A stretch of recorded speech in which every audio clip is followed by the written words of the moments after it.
The document to be prepared at the NATO summit in Washington will provide Ukraine with an institutional bridge to membership in the alliance. Senior Director of Europe at U.S. National Security Council, Michael Carpenter, has said. He explained that this plan is needed so that Ukraine could join NATO as soon as it receives an invitation. Kyiv will have to carry out additional reforms and achieve interoperability with the alliance. These include military training and logistics, social protection of veterans and medical services, and support for mobilization and rotation. The White House promised that NATO will help Ukraine with the implementation of these tasks. Kyiv is waiting for clear decisions from the allies, the Ukrainian presidential office said.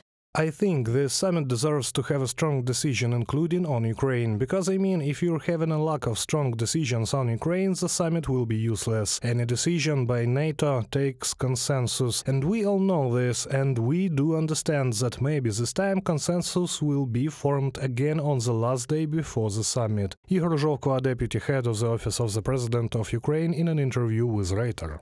NATO Secretary-General Jens Stoltenberg believes that the task of the allies is to help Ukraine to defeat Russia. According to the Western press, the alliance members are preparing a new aid package for the anniversary summit in July. Stoltenberg plans to offer his partners to provide Ukraine with at least 50 billion euros in annual aid. Ukraine will also receive arms, including shells, missiles, and air defense equipment. According to the Secretary-General, the special structure headed by the commander of the U.S. Armed Forces in Europe, General Christopher Cavoli, will be in charge of ensuring long-term support for Kyiv. All these items will be agreed at the summit in Washington, Jens Stoltenberg said, and these will be his last decisions as Secretary-General of the North Atlantic Alliance.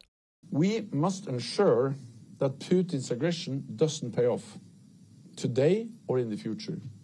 That is why, at the summit, we will continue to bring Ukraine ever closer to NATO membership, so that when the time is right, Ukraine can join without delay. On October 1st, Dutch Prime Minister Mark Rutte will take over the post of NATO Secretary-General. The North Atlantic Council approved his candidacy on June 26. The alliance is and will remain the cornerstone of our collective security. Leading this organization is a responsibility I do not take lightly. I am grateful to all the allies for placing their trust in me. Mark Rutte, Prime Minister of the Netherlands, on X. Rutte is an experienced politician. He has been the longest-serving head of government in the EU for 14 years. Experts and political analysts call him a totally pro-Ukrainian politician. British newspaper The Guardian writes that Rutte takes office at a difficult time when, quote, Ukraine is facing relentless Russian bombing raids and NATO skeptic Donald Trump is weighing for another term in the White House. However, the Politico notes that Mark Rutte has a good relationship with Trump and is able to negotiate with both the Democrats and the Republicans. We must stop Russian aggression, Putin's aggression, together with our partners and allies in unity, determination and solidarity. This is the only solution. The Ukrainian president has congratulated Mark Rutte on his appointment. Kyiv looks forward to continuing productive cooperation with the alliance, Volodymyr Zelensky stressed. Reported by Anastasia Tarnavska, Larisa Petruk, UATV News.